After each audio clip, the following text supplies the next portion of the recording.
They were outnumbered, outarmed, and outmatched. Just 313 men stood against a well-equipped army of 1,000. To any outsider, it looked like a suicide mission, a hopeless standoff in the blistering heat of the Arabian desert. But what unfolded that day would shake the foundation of a region and rewrite the story of one of history's most unlikely victories. This is not just a tale of strategy or swordsmanship. It is the story of unbreakable faith, divine intervention, and the unyielding determination of a community that had lost everything, yet chose to rise. The year was 624 CE.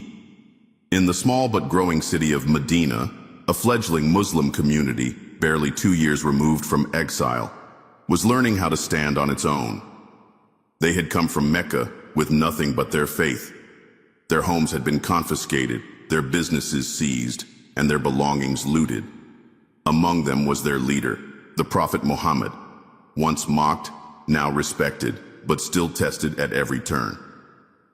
The Quraysh of Mecca, powerful merchants and tribal elites, viewed him as a threat, not only to their religion, but to their dominance in the region. And so they plotted, they threatened, and now they were preparing to fight. As tensions escalated over trade routes and past grievances, the Prophet made a calculated decision to intercept a caravan carrying Meccan wealth, much of it belonging to the very Muslims who had been forced to flee. But destiny had something far greater in store. What began as a caravan raid would become the Battle of Badr, a clash that would echo through centuries as the moment when 313 faithful men defied the impossible. Abu Sufyan's caravan snaked its way through the vast and unforgiving desert, its camels laden with goods, spices, and gold coins, wealth amassed through trade and, more crucially, through the seizure of property left behind by the Muslims who had fled Mecca. This was no ordinary caravan. It symbolized Meccan pride and power, a commercial lifeline stretching from Syria to the heart of the Quraysh economy. But as it neared the outskirts of Medina, a growing sense of unease crept into Abu Sufyan's heart. He knew the Muslims were aware of this route, and he feared they would strike. For Abu Sufyan, this wasn't just about protecting merchandise. It was about reputation, honor, and preventing what would be seen as an embarrassing defeat. The Prophet Muhammad and his companions were not known for senseless violence. Their plan to intercept the caravan wasn't born out of greed, but out of justice. The belongings now being transported across the sands had once filled their homes in Mecca. Items forcefully taken when they were driven from their city, with nothing but the clothes on their backs. To the Muslims, this was not a raid. It was reclamation, a chance to restore what had been wrongfully stolen. Realizing the gravity of the threat, Abu Sufyan acted swiftly. He diverted his caravan from the main trade route and sent an urgent messenger galloping toward Mecca. That rider reached the city in a state of theatrical desperation, his camel mutilated, his garments torn, his cries echoing through the streets. It was a calculated display meant to incite panic and urgency, and it worked. Mecca was stirred into a frenzy. This was not just about a caravan anymore. It became a matter of tribal dignity and vengeance. Warriors rallied. Horses were prepared. Weapons were polished under the scorching sun. They would march with 1,000 strong to protect their pride, their wealth, and their dominance. But what none of them foresaw was that the caravan, the very reason for this mobilization, would eventually escape safely. And yet the Quraysh, now intoxicated with rage and arrogance, chose to proceed. They weren't just coming to defend. They were coming to destroy the Prophet and his followers, once and for all. As the dust trailed behind Abu Sufyan's fleeing caravan, a lone rider thundered across the desert, carrying with him a message soaked in desperation. Sent by Abu Sufyan himself, this rider raced to Mecca with one objective: raise an army. His arrival at the holy city was nothing short of theatrical. Riding a wounded camel with its ears and nose cut, his clothes torn, and his voice raw from shouting, the messenger stormed into the heart of Mecca. The people gathered quickly, drawn by the urgency in his cries. It was a method known to all, a visual alarm system that meant something catastrophic was unfolding. He told them the Muslims were on the move, that Muhammad and his followers had left Medina with the intention of intercepting the caravan. The danger was imminent, the threat real. This wasn't just a raid on merchandise, it was an attack on their collective pride. The Quraysh, already boiling with resentment over Muhammad's growing influence, didn't need much convincing. Anger flared, and swords were drawn from their sheaths in anticipation. Among those present was Abu Jahl, one of the Prophet's fiercest enemies. When he heard that the Muslim force numbered only 313, he laughed in contempt. "Only 313? He scoffed. "We'll march with 1,000. He asked how many horses the Muslims had. "2, came the reply. Abu Jahl sneered and declared, "Then we'll bring 100. When told the Muslims had about 70 camels, he vowed to take hundreds more.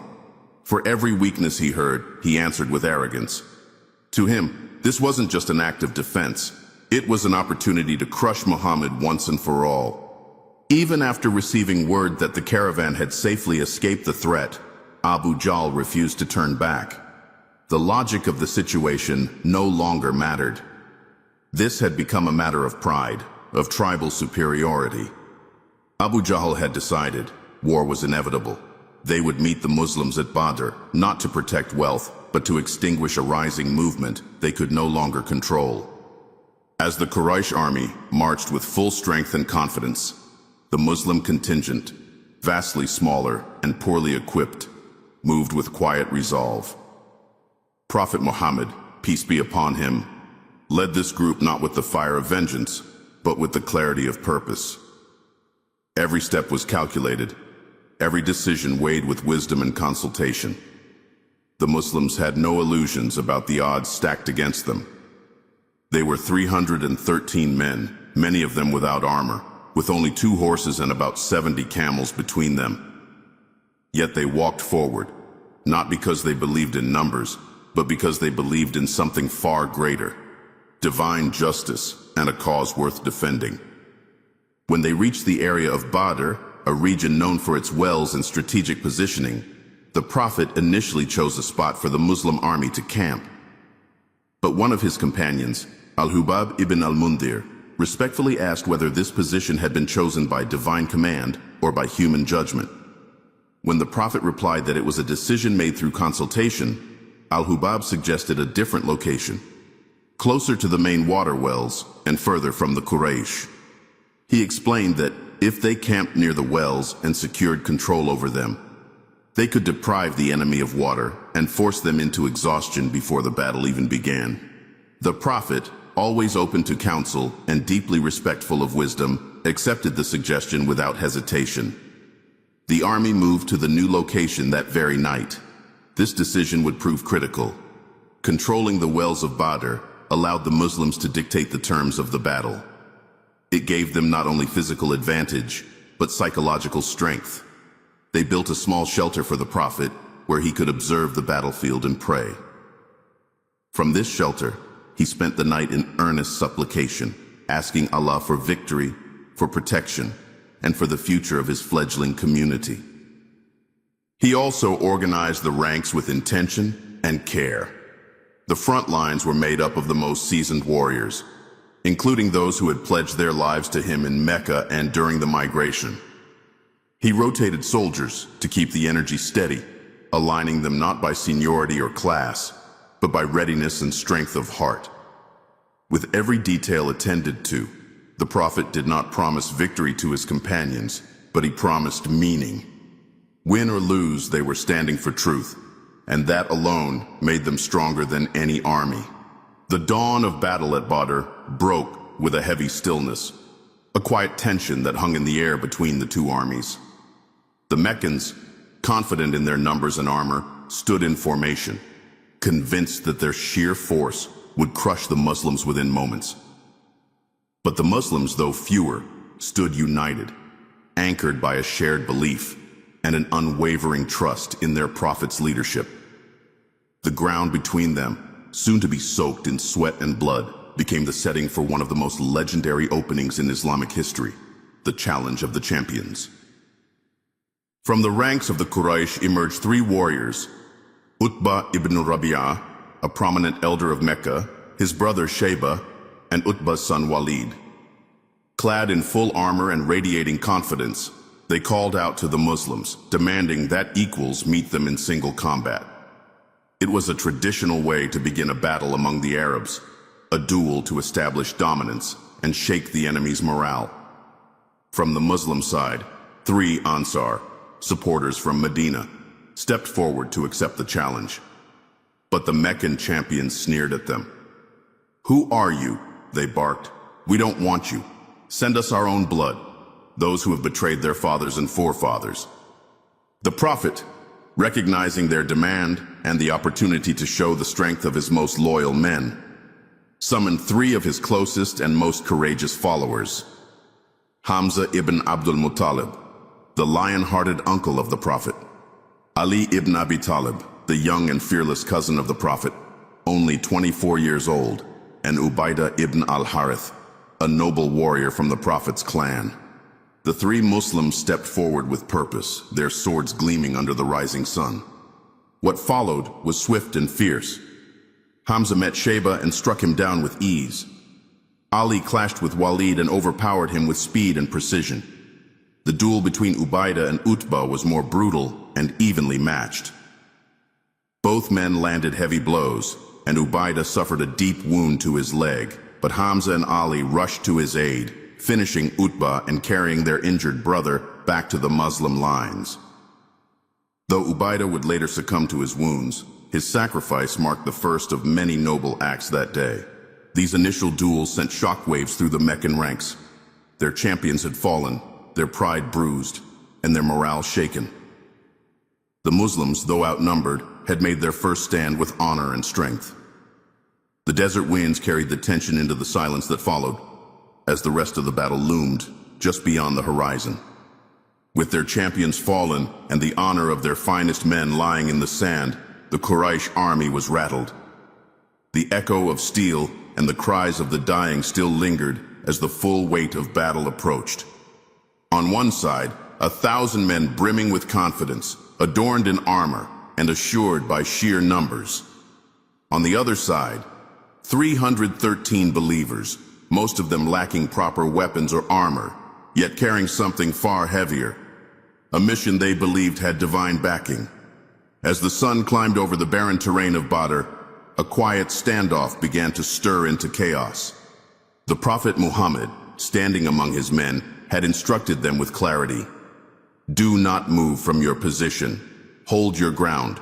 The strategy was not to meet force with reckless bravery, but with disciplined resolve. The Muslims formed solid ranks, tightly packed and anchored by unwavering faith.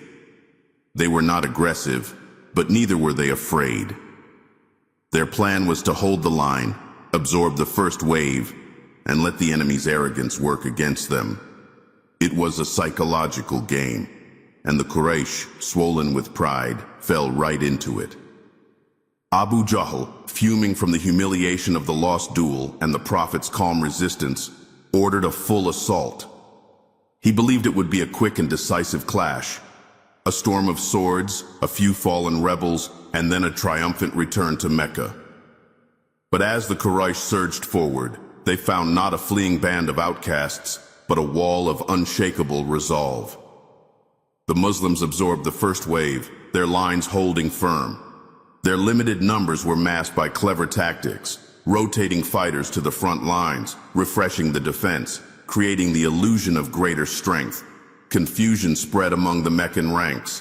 They were supposed to overpower, not be resisted. As dust rose and the sun beat down, the Quraysh tried again.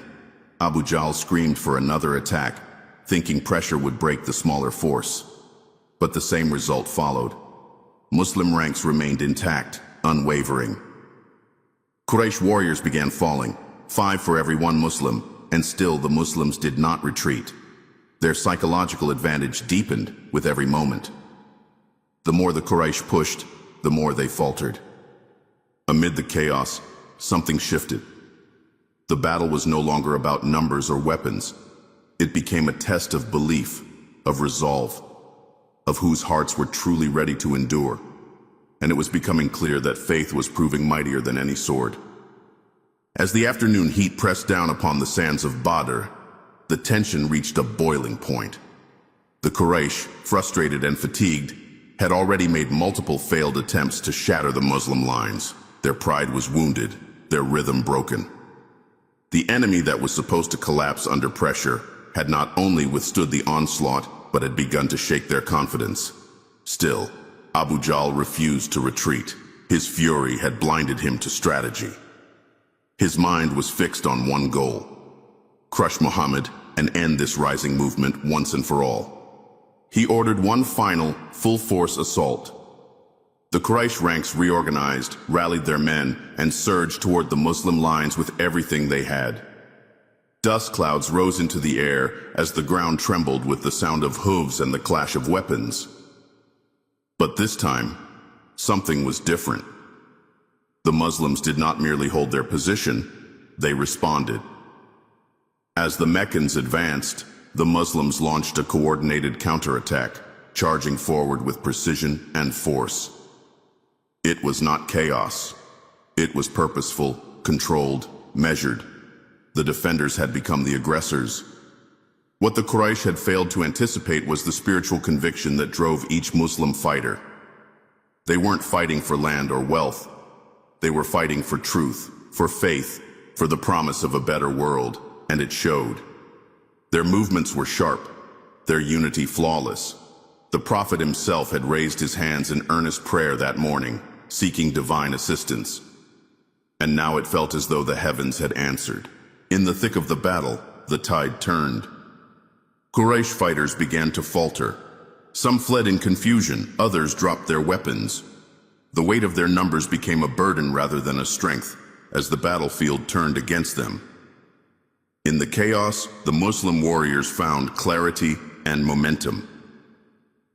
It was during this wave that Abu Jahl was struck down, a moment that symbolized more than just the fall of a commander. It marked the collapse of the Quraysh's confidence and the breaking of their will. The retreat was swift and disorganized. What had begun as a confident march turned into a scattered flight. Meccans ran in all directions, desperate to escape the wrath of a force they had grossly underestimated. The 313th had done the unthinkable. They had not only survived, they had triumphed. The battle was over and history had been made. The dust of Badr had barely settled when word began to reach Mecca. Survivors from the Quraysh army stumbled back into the city, exhausted, wounded, and broken, not just in body, but in spirit. The reaction in Mecca was disbelief. At first, many refused to accept what they were hearing. How could their mighty warriors, their seasoned generals, their lavishly equipped army be defeated by a mere handful of men? It seemed impossible, almost insulting. But the stories were consistent. Abu Jahl was dead. Utbah and his kin were gone. Many of the Quraysh elite lay lifeless in the sands of Badr. What was meant to be a swift punishment had turned into the greatest humiliation the Quraysh had ever known. For over 60 years, the Quraysh had ruled the region with pride. They had never faced such a loss. The city that had once basked in the glory of defeating armies now trembled in the shadow of defeat at the hands of men they had once exiled. The tribal elders gathered, desperate to make sense of what had happened. Their economic lifeline had been threatened, their prestige shattered, and the man they had tried to silence, Muhammad, now stood taller than ever. Some began to whisper that perhaps this movement was not as weak as they had believed. Perhaps there was something greater behind it. Meanwhile, in Medina, the atmosphere was electric. The returning Muslim army was welcomed as heroes. Joy spread through the streets. Families wept with relief. Children ran beside their fathers. People gathered to embrace their returning brothers. The Battle of Badr became a symbol of hope, of validation. The Muslims had not only defended their rights, they had done so with honor, against impossible odds. Yet amid the joy, a quiet sorrow rested in the heart of the Prophet. As he entered his home, the Prophet Muhammad learned that his beloved daughter, Ruqayyah, had passed away while he was away on the battlefield. She had been ill, and though he had carried the weight of the entire community into battle, he had also carried the silent burden of knowing his child was slipping away. But he did not let his grief shadow the joy of the people. He kept it within, allowing the community to celebrate the victory that had lifted their spirits and reshaped their future. In both cities, Mecca and Medina, the world had changed. The defeated no longer ruled through fear, and the once persecuted now stood in the light of triumph. Badr was not merely a battle. It was the moment the world realized that the Muslims were no longer a scattered group of believers. They were a force with a destiny. The Battle of Badr would forever mark a turning point in the history of Islam. What took place in that desert valley was more than a military victory. It was a spiritual awakening, a validation of faith, and a dramatic shift in the balance of power across the Arabian Peninsula. In the days and weeks that followed, word of the battle spread far beyond Mecca and Medina. Tribes that had once looked upon the Muslims with skepticism or disdain now began to reconsider. If 313 could defeat 1,000, what kind of strength did these believers truly possess? For some, the answer pointed not to numbers or weapons, but to the unseen force that guided them.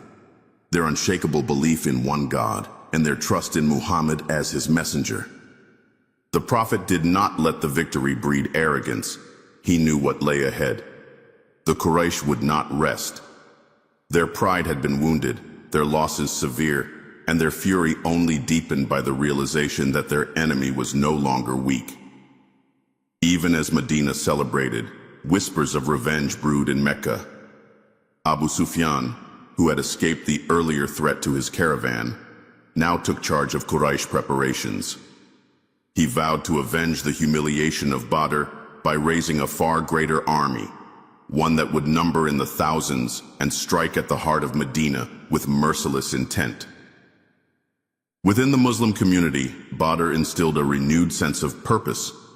It was proof that truth could stand against tyranny, that oppression would not last forever, but it also reminded them of the cost of resistance. Men had died, families had mourned, and the prophet had lost a daughter he loved dearly. Victory had come with sacrifice, and no one forgot that. In the eyes of history, Badr became more than an early Islamic battle. It became a symbol of divine support and prophetic leadership. It was a moment when the odds meant nothing, and the cause meant everything. Yet with every victory comes consequence, and with every rise, opposition. The Quraysh would return, more determined than ever. The battle lines of faith and resistance were only beginning to be drawn. The next chapter, though unwritten, promised even greater trials. What happened at Badr was not merely a clash of swords or a confrontation between two armies. It was a battle of belief, of perseverance, of unwavering trust in a higher purpose. On that scorching battlefield, 313 souls faced a force more than 3 times their size, not with fear, but with conviction. They stood for justice, for truth, and for the right to worship freely after years of humiliation, exile, and loss. Their victory was not just in the defeat of an army, it was in the triumph of principle over pride, unity over division, and faith over brute force. The legacy of Badr continues to inspire millions to this day. It reminds us that true strength does not lie in numbers or might, but in sincerity, patience, and courage in the face of overwhelming odds. It shows what can happen when leadership is wise, decisions are rooted in justice, and people are bound together by a shared mission greater than themselves. The victory was not theirs alone. It was a victory for all who believe that right can overcome wrong, no matter how impossible it may seem. If this story moved you, if it sparked something deeper within you, don't let it end here. Share it. Let others hear the story of how the seemingly impossible became reality on the plains of Badr. Leave a comment with your thoughts, and let's keep the memory of these brave souls alive.